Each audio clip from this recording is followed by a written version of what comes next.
Votre bouche est une arme. Et vous pouvez l'utiliser pour aider l'ennemi à continuer à vous détruire, l'utiliser pour entamer la nouvelle vie que Dieu a prévue pour vous. Restez avec nous dans Jouissez de votre vie.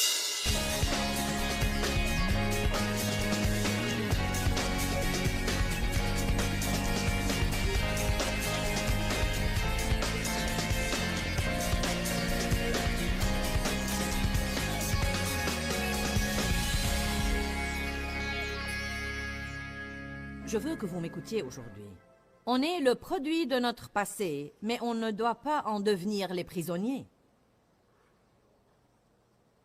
Je répète encore une fois, nous sommes le produit de notre passé, mais nous ne devons pas devenir prisonniers de notre passé. Votre désordre peut devenir votre message. Votre confusion peut devenir votre ministère, et c'est ce qui s'est passé pour moi. La pagaille que j'ai eue dans ma vie à cause des choses qui m'ont été infligées, et celle que j'ai faite, est devenue mon ministère. Et je me hasarde à dire que c'est presque journellement le cas. La Bible dit dans Romains chapitre 8, verset 28, que toute chose concourt au bien de ceux qui aiment Dieu, de ceux qui sont appelés selon son dessein. On parle de la prière juste avant dans Romains 8, 26, que nous ne savons pas prier comme il faut, mais l'Esprit lui-même prie en nous. Alors, toute chose concourt au bien. Ainsi, je crois que quoi qu'il arrive dans notre vie, dites, quoi qu'il arrive dans ma vie, si je continue à prier, Dieu en fera du bien. C'est un principe renversant et qui encourage mon cœur régulièrement. Quoi qu'il m'arrive dans ma vie, quoi que je fasse, si j'aime Dieu, si je prie et j'aime Dieu et je fais de mon mieux pour essayer de vivre pour Dieu et d'accomplir son appel sur ma vie, il y a certaines conditions pour ce toute chose concourt au bien. Aimer Dieu, désirer sa volonté, prier, et puis toute chose, non pas quelque chose, non pas les choses de quelqu'un d'autre, mais toute chose concourt au bien de ceux qui aiment Dieu et de ceux qui sont appelés selon son dessein. Même des erreurs que je fais journellement, je les incorpore dans mes messages. Et Dieu utilise ces erreurs. Je ne peux même pas vous dire combien de fois, quand on se disputait, Dave et moi, notre chamaille devenait la source d'un message magnifique que je prêcherai ultérieurement. Je crois réellement que mes erreurs concourent souvent pour le bien des autres. Dieu utilise toutes choses si on lui fait confiance. Il utilise sûrement des choses qu'on ne penserait jamais qu'il utiliserait. Ce que vous méprisez le plus à votre sujet, c'est souvent ce que Dieu finit par utiliser dans votre vie. Ma voix, par exemple, est très unique et différente, et je n'aurais jamais cru que ma voix serait quelque chose que Dieu utiliserait. J'ai grandi à ne pas aimer ma voix. J'étais insécurisée à cause de ma voix parce qu'elle était différente. Et voilà qu'aujourd'hui, Dieu la diffuse partout dans le monde chaque jour. Et parce qu'elle est unique et différente, elle retient l'attention et les gens s'arrêtent pour écouter. Laissez Dieu être Dieu dans votre vie. Arrêtez de penser que Dieu n'est pas plus grand que vos erreurs et cessez de penser que Dieu n'est pas plus grand que votre passé. Votre futur commence en ce moment. Quelques questions. Y a-t-il quelqu'un ici qui a eu un mauvais départ dans la vie?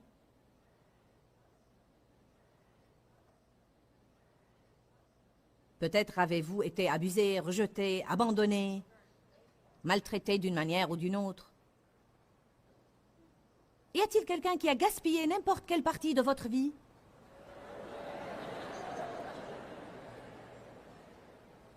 Y a-t-il quelqu'un qui a fait des erreurs que vous souhaitez que vous puissiez retourner et changer? Regardez Ecclésiaste 7:8. Mieux vaut la fin d'une chose que son commencement. Je ne vais pas lire la suite car je vis cette première phrase. Mieux vaut la fin que le commencement. Ce n'est pas si important comment on commence comparé à la façon qu'on termine. Quand je pense maintenant aux sévices que j'ai subis pendant les 23 premières années de ma vie, je me demande comment j'ai pu survivre et en arriver là où je suis aujourd'hui. Dave et moi avons fait un tour il y a quelques semaines dans le quartier où nous avions habité après notre mariage et où j'avais régulièrement des accès de colère et de rage. Jusqu'à ce point, je n'avais pas encore fait face à mon passé. Je veux dire, j'avais à peine commencé à confronter les maltraitances dans ma vie et les effets de cette violence qui sont toujours dans mon âme. Je jetais toujours le blâme sur quelqu'un d'autre pour tous mes problèmes. Je jouais encore au jeu du blâme. Je n'avais même pas commencé à faire du progrès. Nous sommes passés devant la première maison où nous avions vécu et puis devant la deuxième maison que nous avions habitée. Puis nous sommes passés devant le magasin où j'allais souvent et le petit marché où je faisais mes courses. Je me rappelle comment je poussais mes enfants dans la poussette pour monter et descendre cette rue quand j'allais faire mes courses. Nous sommes passés devant le magasin où je revendais des bouteilles vides pour acheter mes cigarettes.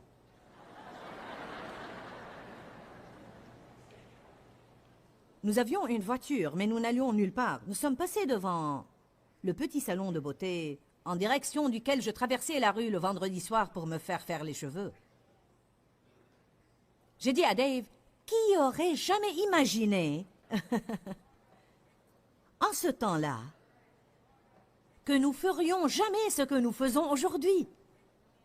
Laissez-moi vous dire quelque chose. Vous ne savez pas ce que Dieu a prévu pour vous.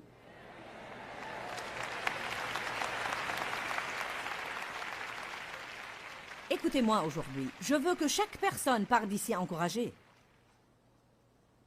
Vous en êtes là où vous en êtes en ce moment, mais ce n'est pas là où vous finirez.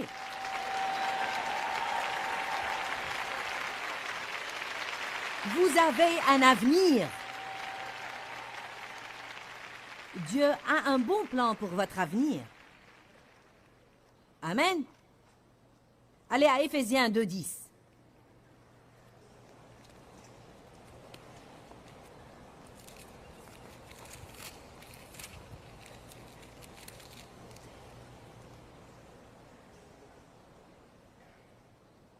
N'essayez pas de persuader Dieu de formuler un bon plan pour votre vie. Dieu en a déjà formé un pour vous. Mais mon message pour vous aujourd'hui est que vous ne verrez jamais la réalisation de ce plan si vous ne laissez pas aller ce qui est en arrière. Vous devez arrêter d'en vouloir aux gens. Vous devez cesser de vous le reprocher. Vous devez décider de ne plus être amer et arrêter de vous désoler sur votre sort. Déchargez votre épaule de ce fardeau. N'ayez pas l'air innocent. Je répète, vous devez cesser de jeter le blâme sur les autres. Vous devez pardonner, pardonner complètement et libérer au Seigneur quiconque qui vous a blessé. Vous ne pouvez pas parvenir à votre avenir en traînant votre passé. La porte de votre futur n'est pas assez large pour que vous y traîniez votre passé. Laisser aller veut dire que vous n'y pensez plus et vous n'en parlez plus. Quand on dit « oubliant ce qui est en arrière », comment est-ce qu'on fait ça? Vous n'y pensez plus et vous n'en parlez plus. Vous ne pouvez pas surmonter quoi que ce soit tant que vous en parlez. Vous ne croirez jamais ce qu'ils m'ont fait. Malheureuse que je suis, pauvre de moi. Je parle de mon passé maintenant comme témoignage aux autres, mais je ne traîne pas d'anciens souvenirs en me désolant sur mon sort. Aujourd'hui est un jour nouveau. Éphésiens 2:10 dit, « Car nous sommes le propre ouvrage de Dieu, c'est lui qui nous a fait. Nous avons été recréés en Jésus-Christ, c'est-à-dire que lorsque je suis né de nouveau, je deviens une nouvelle créature. Les choses anciennes sont passées.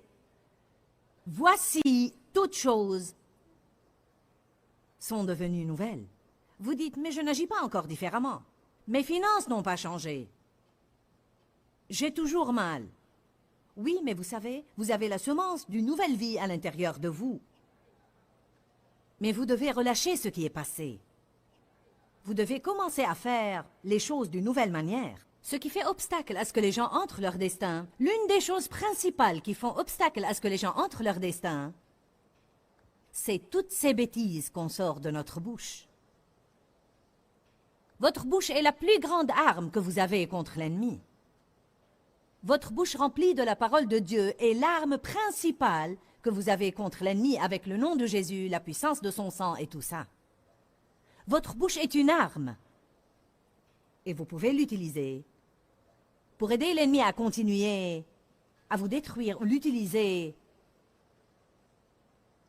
pour entamer la nouvelle vie que Dieu a prévue pour vous. Vous pouvez dire des choses comme « Je refuse de vivre dans le passé. Aujourd'hui est un jour nouveau. Je ne serai pas amer à propos du passé. Je n'aurai pas de ressentiment. Frappez donc de ce petit pied saint les jours où cet esprit de Jérémiade se montre et vous invite à vous faire pitié. Frappez de ce petit pied saint et dites « Je ne perdrai pas cette journée en m'apitoyant sur mon sort. »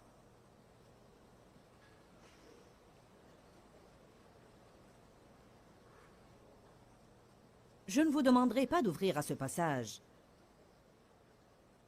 Mais j'ai lu un livre récemment qui a pris ce verset comme base pour l'un de ses chapitres. Un verset que je n'avais jamais travaillé, ni entendu d'enseignement à son sujet. C'est le psaume 90, 12. Et il dit « Apprends-nous à bien compter nos jours, afin que nous obtenions la sagesse du cœur. »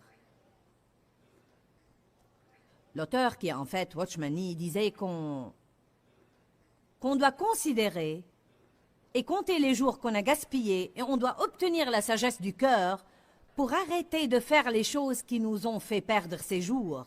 Et on doit se rendre compte du don précieux qu'est la vie et on doit faire alliance avec Dieu et nous engager à lui et coopérer avec Dieu pour ne plus perdre notre temps.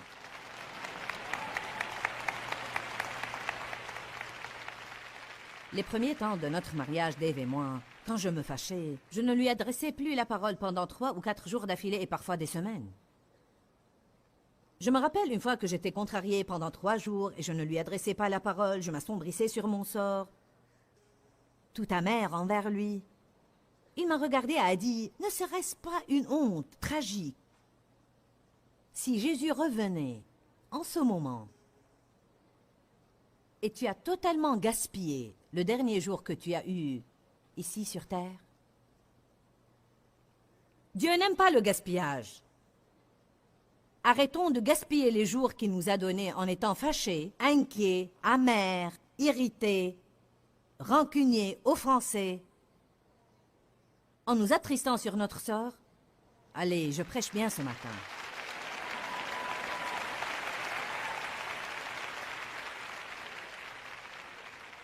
Éphésiens 2:10, car nous sommes le propre ouvrage de Dieu, récréés en Jésus-Christ, pour que nous fassions ces bonnes œuvres que Dieu a prédestinées et préparées d'avance, afin que nous les pratiquions, suivre les chemins qu'il a préparés d'avance, pour que nous nous y engagions. Écoutez-moi ça, vivre la bonne vie. Vivre la bonne vie qu'il a arrangée au préalable et a préparée pour que nous la vivions. Prenez Jérémie 29.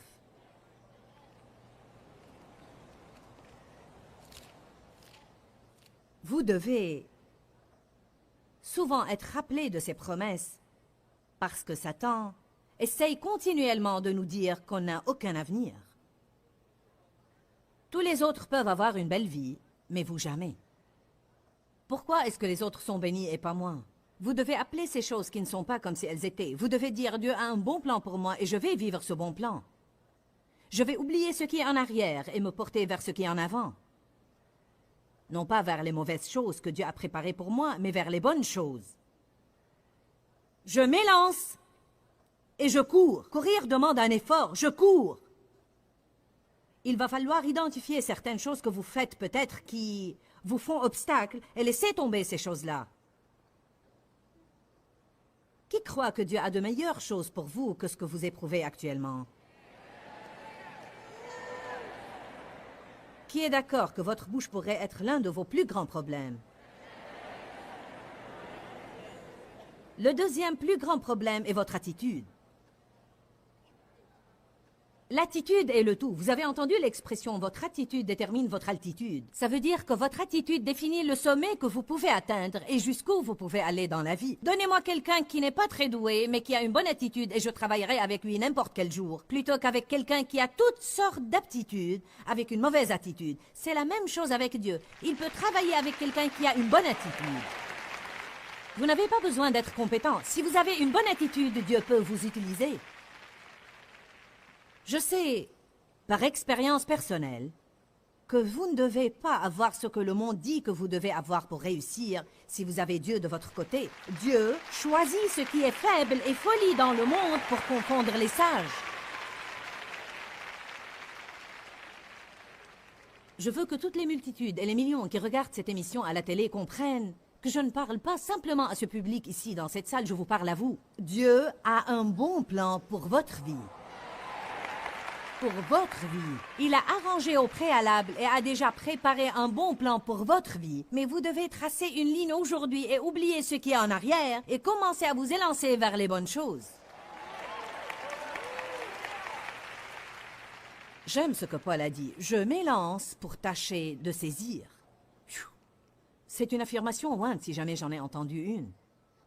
Je m'élance pour tâcher de saisir ces choses pour lesquelles Jésus-Christ est mort pour se saisir de moi. Jésus est mort. Il s'est saisi de moi. Il a un plan pour ma vie formé d'avance. Il essaye de me guider dans ce bon plan, mais je vais continuer à écouter le diable jusqu'à ce que j'apprenne la vérité de sa parole. Et je commence à comprendre que le diable est un menteur et je ne suis pas obligé de vivre dans le passé. Je pourrais bien être le produit de mon passé. Je peux avoir des attitudes qui sont le résultat de la manière dont j'ai été traitée, mais je ne suis pas obligée d'être prisonnière de mon passé.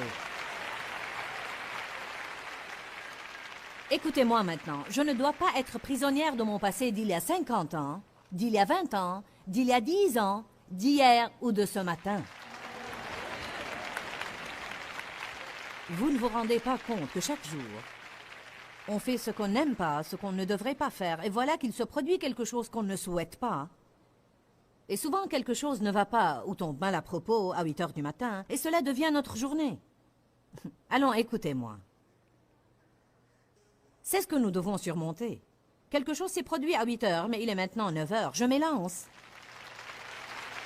Je laisse cette chose là où elle s'est produite et je continue. Quelqu'un a froissé mes sentiments à 9 heures du matin, mais c'est 10 heures maintenant, et je ne vais pas m'offenser et m'affliger toute la journée avec mes sentiments froissés. Pourquoi? Car je ne vais pas gaspiller davantage de ma vie. Je compte mes jours et j'applique mon cœur à la sagesse et je ne vais plus gaspiller ma vie ni perdre mes journées. Je veux profiter entièrement de chaque jour que j'ai. Quand vous aurez mon âge, vous commencerez à sentir cela d'une manière encore plus forte. Ce n'est pas que je me sens vieille ou décrépite, mais j'ai vécu davantage de ma vie qu'il ne m'en reste à vivre et ça porte à réfléchir. Ceux de vous qui ont 25 ans, vous pouvez penser que vous avez des jours à gaspiller. Moi, je n'en ai plus à gaspiller. Et en fait, un jour, vous serez aussi âgé que moi. Puisse Dieu utiliser ma vie pour que vous ne regardiez pas en arrière et comptez autant de jours perdus que moi. Jérémie 29, 11. Moi, je connais les pensées et les projets que j'ai formés sur vous, dit l'Éternel. Je connais les pensées et les projets que j'ai formés sur vous. Projets de prospérité et de paix pour vous bénir et pour vous donner l'espérance. L'espérance d'un bel aboutissement. Jean 6, verset 12. Jésus donnait à manger à la multitude. Et quand il eut fini, ils avaient encore plus de morceaux qui restaient qu'ils n'en avaient au début. C'est ce qui se passe quand Dieu s'engage dans votre vie. Vous commencez avec rien, et puis vous avez encore plus de reste que ce avec quoi vous aviez commencé. Jésus a dit une chose merveilleuse à ses disciples que je veux vous dire aujourd'hui, et je veux que vous compreniez le principe à l'origine. Ça m'apprend quelque chose sur le Seigneur que je dois savoir. Il a dit, rassemblez les morceaux qui restent, de sorte que rien ne soit perdu. Même si ma vie ou votre vie, si nous en venons au point dans notre vie où on sent comme si tout ce qui nous reste n'est qu'un tas de morceaux, un morceau de notre entendement, un morceau de nos émotions qui restent, rien qu'un peu de ceci et un peu de cela, où que vous regardiez, il semble y avoir un problème. Jésus dit, rassemblez les morceaux et apportez-les-moi, et je m'assurerai que rien de votre passé qui vous avait blessé ne sera perdu. Je l'utiliserai d'une manière ou d'une autre pour votre bien et pour le bien de quelqu'un d'autre. C'est une promesse formidable aujourd'hui. Alléluia! Eh bien, j'ai été maltraité. Offrez ça à Dieu et laissez-le l'utiliser. J'ai été rejeté. Offrez ça à Dieu et laissez-le l'utiliser. J'ai fait trop d'erreurs, j'ai fait ceci, et j'ai fait cela, et j'ai fait ceci, et j'ai fait cela. Il n'y a aucun espoir pour moi, j'en ai trop mal fait. Ça pourrait marcher pour toi, Joyce, tu es prédicatrice. Laissez-moi vous rappeler quelque chose, Moïse était un meurtrier. On ne pense pas à ces choses-là, on ne pense qu'au grand Moïse. Moïse était un criminel. Élie était un grand prophète, mais il a également fui devant une femme, Jézabel, et il est parti au milieu du désert et a demandé la mort. Il avait de mauvais jours. Gédéon était un lâche. David était adultère et assassin. Rahab était une prostituée, une putain. Jacob était un trompeur, un menteur, un fraudeur et un escroc. Matthieu était un collecteur d'impôts corrompu. Pierre était un homme orgueilleux qui parlait vainement. Thomas était douteur. Voilà ce à qui j'ai pu penser ces quelques secondes. Tout ce que vous devez faire, c'est voir quelle personne Dieu a utilisée, et il y a de l'espoir pour n'importe qui d'entre nous.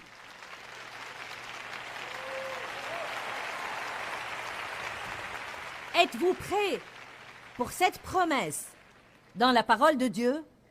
Joël 2, 25. Je compense pour vous les années qu'ont dévoré les chenilles, les sauterelles, les hannetons et les criquets, cette grande armée d'insectes que j'ai envoyée contre vous. Je compense pour vous les années que le diable vous a volées. La promesse pour vous aujourd'hui est « Je compense pour vous ». Ésaïe 61, 3 est fabuleux. Il nous donne un diadème au lieu de la cendre, une huile de joie au lieu du deuil, un vêtement de louange au lieu d'un esprit abattu, pour qu'on devienne des térébintes de la justice, une plantation de l'Éternel pour servir à sa gloire. Il a pris mes cendres, il m'a donné un diadème et maintenant Dieu est glorifié dans ma vie. Il a pris mon deuil, un esprit abattu, et il m'a donné l'huile de joie. Maintenant Dieu est glorifié par ma vie. Dieu adore prendre les choses que Satan vous a fait et les lui frotter au visage en employant les mêmes choses que Satan a destinées pour vous détruire comme votre ministère pour aider les autres. Ouh, alléluia!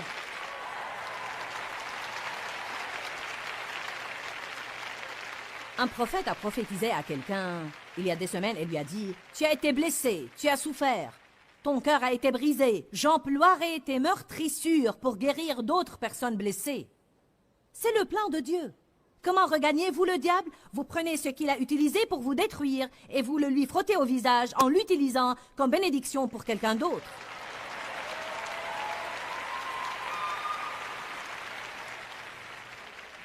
Rassemblez les morceaux, que rien ne soit perdu.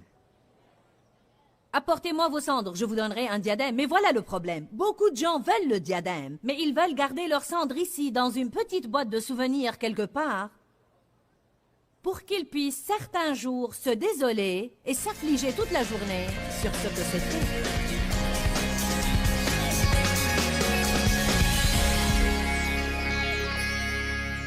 Vous savez bien que c'est vrai. Votre avenir commence aujourd'hui. Aujourd'hui, c'est le premier jour du restant de votre vie. C'est si merveilleux qu'en Christ on puisse avoir de nouveaux commencements. Nous sommes des produits de notre passé, mais nous ne devons pas devenir les prisonniers de notre passé.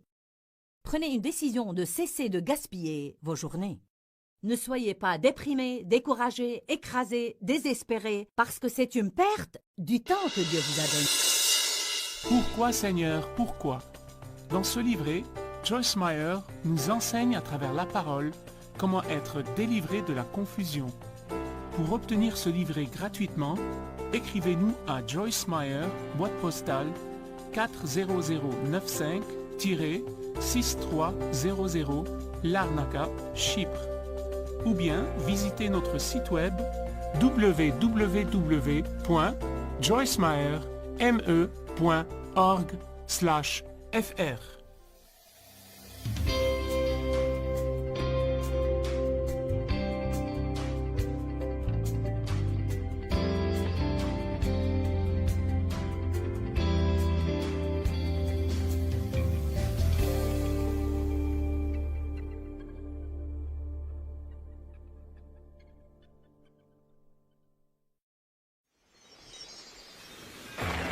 Vous devez prendre une décision. Ça ne va pas se produire sans décision. Vous devez faire un choix. Je dois changer mon style de vie. Restez avec nous dans Jouissez de votre vie.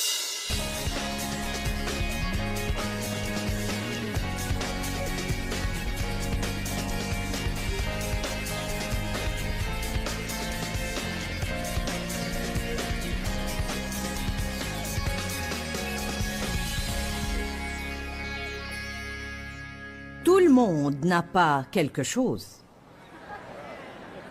J'ai employé un français défectueux pour marquer un point.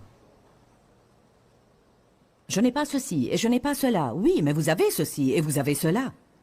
Chacun n'a pas quelque chose. Vous souhaiterez échanger ce que vous n'avez pas contre ce qu'ils n'ont pas? J'aurais souhaité avoir des parents bons envers moi comme eux. Hein? Peut-être que vous auriez eu ça, mais vous ne voudriez pas avoir ce qu'ils n'ont pas eu. Chacun n'a pas eu quelque chose et n'a pas quelque chose et ne peut pas faire quelque chose. Ne pensez pas à ce qu'on ne peut pas, ce qu'on ne veut pas et ce qu'on n'a pas. Voilà ce que signifie être positif. Je suis bien contente qu'on ait des personnes gays ici aujourd'hui. J'aime Hébreux 10:20. Écoutez ce qu'elle dit. Jésus dit, « Je vous offre une nouvelle et fraîche manière de vivre. » Ouh, Jésus. Qu'il est rafraîchissant de savoir que je ne suis pas obligée de rester fâchée contre les gens. Un soir, Dave et moi avions eu une rude dispute. Et Dave est si accommodant, si aimable et si pardonnant. Vous savez, il prend les choses bien mieux que moi. Moi, par contre, je fais souvent tout un plat de ce qui ne vaut vraiment pas la peine. Nous avions donc eu cette vive dispute. Et nous nous sommes dit pardon, mais je ne sais pas si ça venait de mon cœur. Et nous sommes allés nous coucher. Quelques minutes plus tard, Dave ronflait. Mais moi, je me tournais et retournais, et me tournais et retournais, à raisonner et analyser. Vous savez, je suis finalement allée dans mon bureau et je me suis assise dans mon fauteuil avec ma Bible. Et j'ai dit, Éternel, je ne veux plus que ça se reproduise jamais. J'ai besoin de comprendre qu'est-ce qui s'est passé, comment ça a mal tourné, et je dois comprendre où j'ai mal agi. On essaye toujours de faire de sorte qu'on soit maître de notre futur.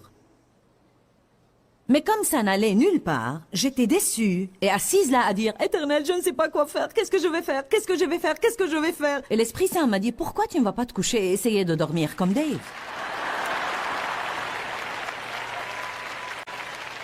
Ça, c'est une idée fraîche. Voyez-vous de quoi je parle? Une nouvelle et fraîche manière de vivre. Je veux que vous traciez une ligne aujourd'hui et je veux que vous cessiez de faire les choses dans votre vie de la manière dont vous les aviez toujours faites. Si vous êtes susceptible et vos sentiments sont facilement piqués, alors prenez une décision aujourd'hui. J'en ai assez de vivre vexé. Comme je ne serai jamais dans une situation où rien ne va me froisser, c'est donc moi qui dois changer. Je fais ce choix aujourd'hui de ne plus être comme ça. Et si je suis heurtée, eh bien, je vais courir à Jésus et lui demander de me guérir.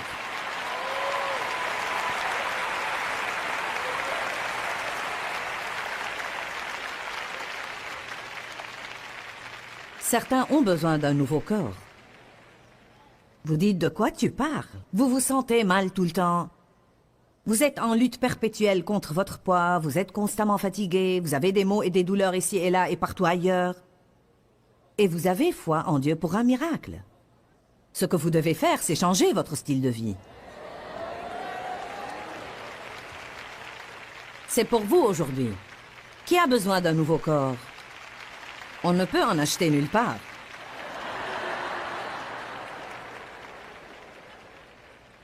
Vous avez besoin de prendre une décision. Vous savez quelle décision vous devez prendre? Vous devez décider de cesser de manger n'importe quoi. Je ne dis pas que vous ne pourrez jamais manger des sucreries ou boire un coca, mais vous n'êtes pas obligé de finir un paquet de 6 coca et de manger 2 tablettes de sucreries par jour. Ce n'est pas absolument nécessaire. Allez maintenant. Vous n'êtes pas contraint de vivre de pommes frites et des hamburgers graisseux. Vous devez prendre une décision. Ça ne va pas se produire sans décision. Vous devez faire un choix. Je dois changer mon style de vie. Il ne vous faut pas un régime. Il vous faut changer votre style de vie. Vous savez pourquoi? Parce qu'un régime exprime « je vais me priver pour que je puisse me régaler de tout ce que je veux après ». Et donc, tout ce qu'on fait, c'est du va-et-vient, et on recommence. Certains ont perdu 2000 kilos dans leur vie. Je pourrais être du nombre, je ne sais pas. Il y a plusieurs années, j'ai décidé que je dois changer de style de vie. Dave et moi, nous mangeons bien maintenant. Est-ce qu'il m'arrive de manger quoi que ce soit de sucré? Oui. Est-ce qu'il m'arrive de boire un coca? Oui, une fois de temps en temps. Mais j'ai appris à ne pas exagérer parce que ça me rend malheureuse.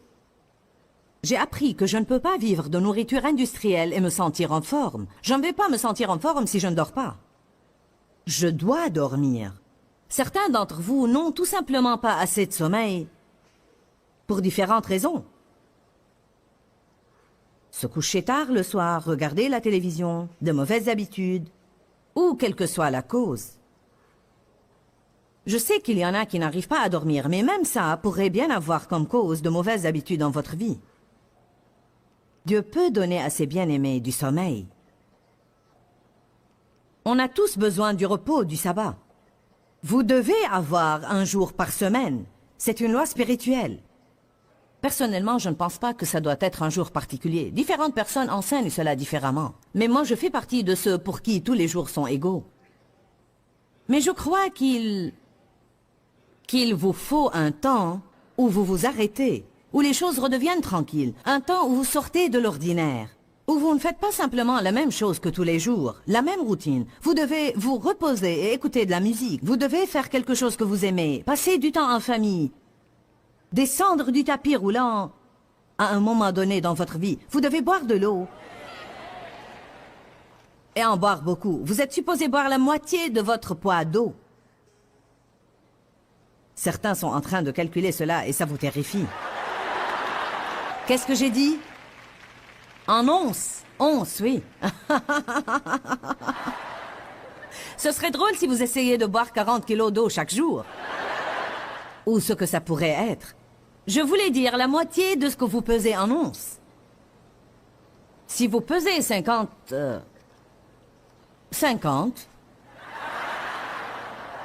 vous aurez besoin de 25 onces d'eau. Si vous pesez 65 kilos, vous aurez besoin de 32 onces d'eau. Je ne suis pas très bonne en maths. En tout cas, comme j'avais dit, c'est la moitié de votre poids en onces d'eau. Ben, je n'aime pas l'eau. Hé, apprenez à aimer l'eau.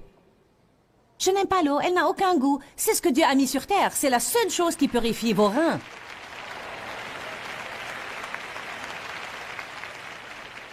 Soyez radical. Je parlais à mon assistante administrative ce matin qui ne boit pas d'eau. Et nous avons eu cette conversation. Et elle a dit, ça ne me vient pas à l'esprit. Je sais ce que je dois faire. J'ai été fatiguée, j'ai été ceci et cela, et je crois que je dois le faire, mais ça ne me vient pas à l'esprit. J'ai dit, tu dois être radical. Qu'est-ce que je peux faire? Eh bien, mets une bouteille d'eau sur ton bureau, apporte-en une avec toi dans ta voiture tout le temps, et si tu ne te rappelles toujours pas de boire, mets un signal sonore toutes les 30 minutes, et à chaque fois que le truc sonne, va boire de l'eau jusqu'à ce que tu formes une nouvelle habitude. C'est le jour de prendre des décisions pour former de nouvelles habitudes. Certains sont fatigués d'être malades et fatigués. Je ne veux pas que vous veniez l'année prochaine et que vous soyez toujours aussi malade et fatigué que vous l'étiez cette année. Un bon nombre de ce que nous pensons être des maladies et des maux ne sont pas des maladies et des maux. Nous n'avons pas besoin d'un docteur, mais seulement d'une décision.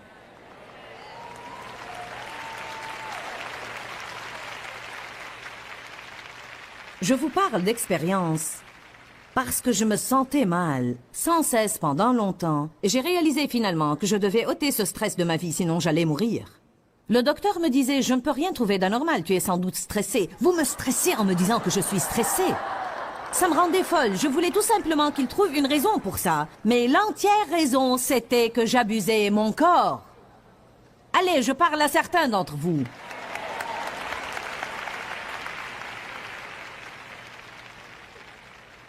Ne faites plus les choses comme vous les faisiez avant, qu'aujourd'hui soit pour beaucoup d'entre vous un nouveau début. Peut-être avez-vous besoin d'un nouveau départ financier. Eh bien, devinez quoi? Vous ne pouvez pas continuer à dépenser l'abondance de demain aujourd'hui en la mettant sur les chèques de paie de la semaine prochaine et du mois prochain et vous attendre à atteindre la prospérité. Si vous n'allez jamais être prospère, vous devez vivre selon le dessein de Dieu, en mettre une partie de côté, en donner une et en dépenser une. Je voudrais tant pouvoir payer comptant une nouvelle voiture. Personne n'a pu payer comptant une nouvelle voiture rien qu'en formulant le souhait. Mettez de côté. Débrouillez-vous sans pendant que vous économisez. Vous devez attendre. Vous devez être patient. Vous ne pouvez pas avoir en tout gratification instantanée. Si vous vous mettez dans des situations difficiles avec des cartes de crédit, vous allez devoir être patient pour en sortir. Dave dit, l'impatience nous met dans le pétrin et la patience nous en sortira. Vous ne voulez pas entendre un sermon sur les finances, alors je n'en dirai pas plus. Mais je vais faire une conférence entièrement sur les finances. Car je vous le dis franchement, je pense qu'à peu près 90% des gens ont des problèmes financiers. Dieu veut qu'on soit prospère, il ne veut pas qu'on soit stressé tout le temps dans ce domaine. Mais vous ne pouvez pas continuer à tout faire de la même manière et mettre votre foi en Dieu pour un miracle. Comprenez cela aujourd'hui. Nous croyons en la puissance miraculeuse de Dieu. Dieu fait effectivement beaucoup de miracles, mais écoutez-moi. Si vous faites ce que vous pouvez faire, Dieu suppléera à ce que vous ne pouvez pas faire. Mais si vous ne faites pas ce que vous pouvez faire, Dieu ne suppléera pas le reste non plus. Nous avons notre part et Dieu a la sienne. Quand on fait notre part, nous semons une semence pour une moisson. Dans nos vies, on ne peut pas prier et avoir foi en Dieu avec une conscience coupable. Si on ne fait pas notre part, on ne se sent pas à l'aise. Amen. Une nouvelle et fraîche manière de vivre. Lamentation 3:23. La compassion de l'Éternel se renouvelle chaque matin. J'aime beaucoup ce verset. La compassion de l'Éternel se renouvelle chaque matin. C'est preuve que Dieu veut qu'on oublie les erreurs d'hier et qu'on ait un nouveau début. Tous les jours, Dieu veut qu'on ait un commencement nouveau. Dites commencement nouveau. Qui peut penser à certains domaines dans sa vie où il a besoin d'un nouveau début? Amen. Ésaïe 42:10. Chantez pour le Seigneur un chant nouveau. Certains ont chanté la même vieille chanson assez longtemps. Ésaïe 62 nous promet un nom nouveau. Mais ce nom nouveau représente un changement du caractère. Allez à la Genèse 32.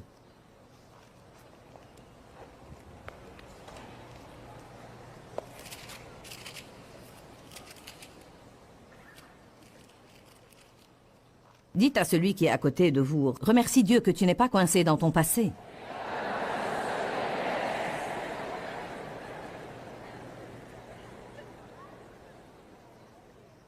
Jacob était un homme qui voulait certaines choses dans sa vie et il a pris les choses en main pour les obtenir. C'est lui qui a volé le droit d'aînesse de son frère et a menti et triché pour obtenir la bénédiction du premier-né.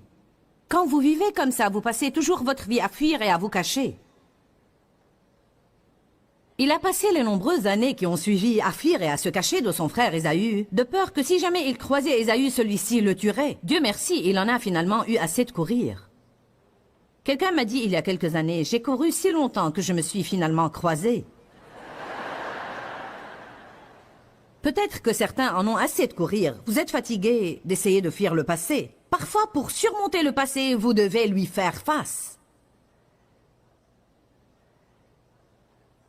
Je ne peux pas y retourner et défaire certaines des choses qui me sont arrivées, mais je peux les surmonter en étant plus prisonnière de mon passé.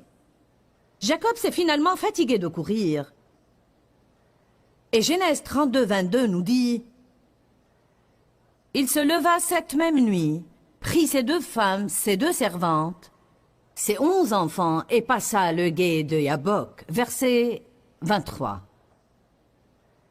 Alors il les prit et leur fit passer le torrent, puis il fit passer tout ce qui lui appartenait.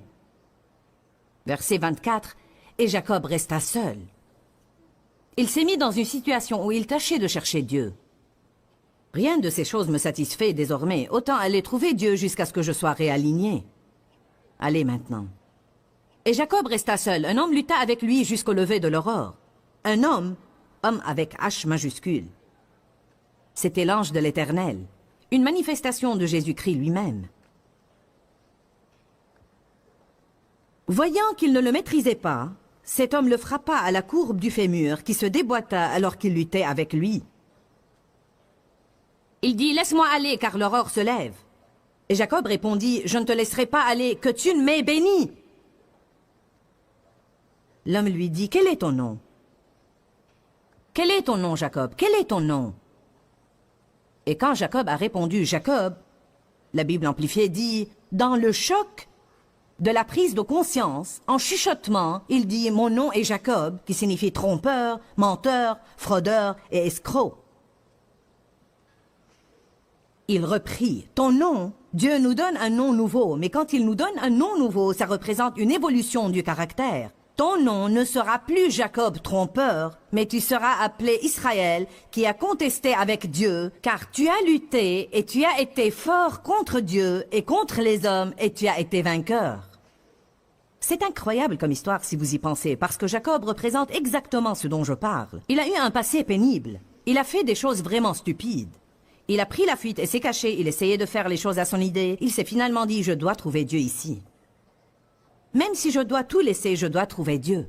Eh bien, au cours de sa lutte avec Dieu, la courbe du fémur a été déboîtée. Disons juste à titre d'exemple qu'à partir de ce moment-là, Jacob boitait. Ce handicap représente les faiblesses dans notre vie, les échecs passés dans notre vie. Alors voici qu'arrive, en boitant ce fichu trompeur, fraudeur, escroc, Jacob. Mais il dit à Dieu une chose pleine d'assurance. « Je ne te laisserai pas aller que tu ne m'aies béni. » Je sais que je ne le mérite pas. Je vois ce handicap. Je ne te laisserai pas aller que tu ne m'aies béni. Et Dieu aime ça. Il aime ça. Il a dit, il y a eu une transformation en toi. Je vais changer ton nom. Tu as eu un changement du cœur et une évolution du caractère. Je dis toujours, Jacob a peut-être boité, mais il a eu sa bénédiction. Amen. J'ai toujours des handicaps dans ma vie. Je ne fais pas tout comme il faut. Je suis parfois impatiente et j'aurais souhaité faire mieux que ça. Mais ça fait partie de la nature que Dieu m'a donnée et je la résisterai chaque jour de ma vie jusqu'à ce que Jésus revienne.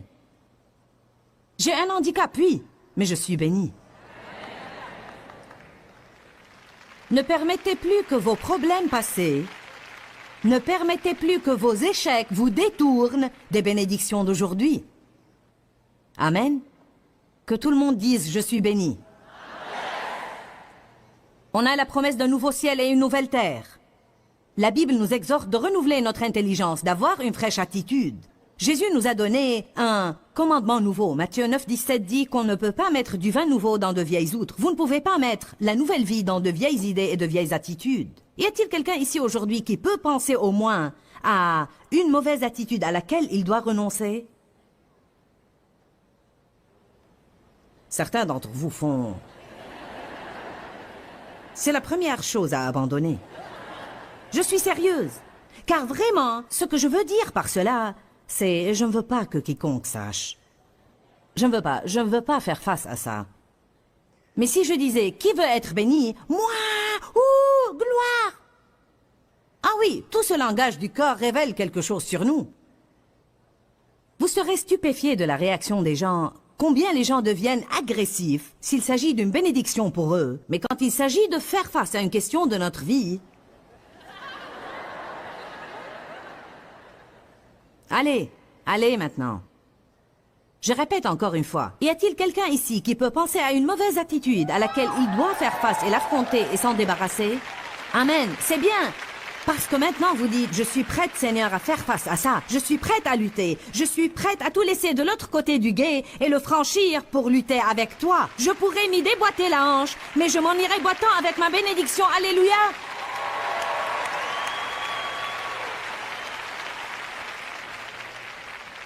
Il y en a qui ont désespérément besoin de se départir de leur légalisme religieux, leur pharisaïsme. Vous n'avez pas même une vie de prière correcte, car vous avez transformé la prière en loi et règlement, au lieu d'un privilège et une grâce et une bénédiction. Vous avez placé votre pendule là et entendu la règle que vous devez prier 1 heure par jour. Et voilà qu'elle n'a plus aucune vie pour vous, car vous avez fini en 15 minutes, l'onction a disparu après ces 15 minutes, mais vous devez observer la loi. Combien d'années j'ai vécu comme ça, à prendre ma pendule dans ma chambre? Béni soit Dieu, une intercesseuse a dit qu'elle priait 4 heures par jour, je vais prier 4 heures par jour. Mais au bout de 5 minutes, j'ai déjà prié au sujet de tout ce à quoi je pouvais penser. Et je me suis endormie par terre. Mais béni soit Dieu, j'y mets mes 4 heures. C'est l'égalisme que de gagner la faveur de Dieu par mes œuvres. On doit faire ce qu'on est oint pour faire, et on doit faire confiance à Dieu pour augmenter cette onction dans notre vie, alors qu'on marche dans la grâce et la miséricorde et selon l'Esprit. Car la loi de l'Esprit de vie en Jésus-Christ m'a affranchi de la loi du péché et de la mort. Je vis selon une nouvelle loi, la loi de l'Esprit. Combien de temps as-tu prié, Joyce, ce matin? Je ne sais pas, 10 minutes.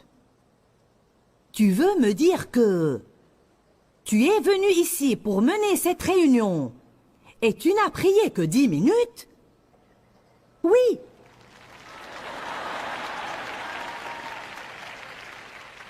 Eh bien, ça ne m'a pas l'air très spirituel. Je prie tout le temps. Je parle à Dieu tout le temps. Je ne me suis pas levée du lit ce matin, j'ai glissé de mon lit sur mes genoux et la première chose que j'ai faite, c'était de dire à Dieu combien je l'aime.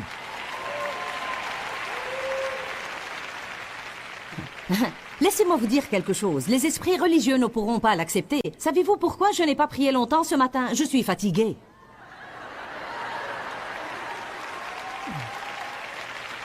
J'ai travaillé dur pendant 4 sessions. J'épanche mon cœur devant vous depuis déjà 12 heures maintenant.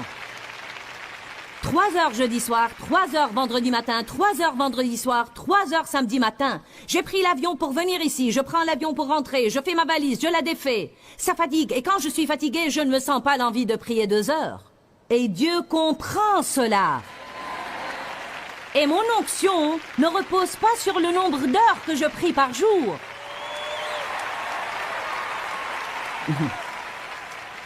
Mon onction est basée sur mon rapport personnel avec Jésus. Et j'ai cela, il tient le premier rang dans ma vie. Amen. Je descendrai de l'estrade et je marcherai jusqu'au fond en disant « Merci Jésus pour une conférence formidable, Éternel, je t'aime ». Tout au long de la journée, je lui dis différentes choses. Je ne sais pas combien de temps je prie. Je suis si contente que j'ai définitivement fini d'additionner mon temps de prière pour pouvoir l'inscrire dans mon livre, cocher et mettre des étoiles pour me sentir bien et en tirer orgueil. Allez, je prêche bien.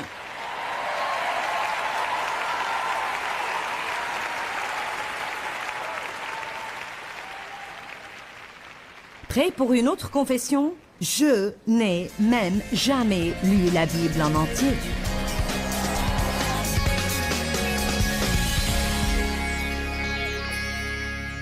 Vous savez bien que c'est vrai. Votre avenir commence aujourd'hui. Aujourd'hui, c'est le premier jour du restant de votre vie. C'est si merveilleux qu'en Christ, on puisse avoir de nouveaux commencements. Nous sommes des produits de notre passé, mais nous ne devons pas devenir les prisonniers de notre passé. Prenez une décision de cesser de gaspiller vos journées. Ne soyez pas déprimés, découragés, écrasés, désespérés, parce que c'est une perte du temps que Dieu vous a donné. Pourquoi, Seigneur, pourquoi? Dans ce livret, Joyce Meyer nous enseigne à travers la parole comment être délivré de la confusion. Pour obtenir ce livret gratuitement, écrivez-nous à Joyce Meyer, boîte postale 40095-6300 Larnaca, Chypre. Ou bien visitez notre site web www.joycemeyer.org/fr.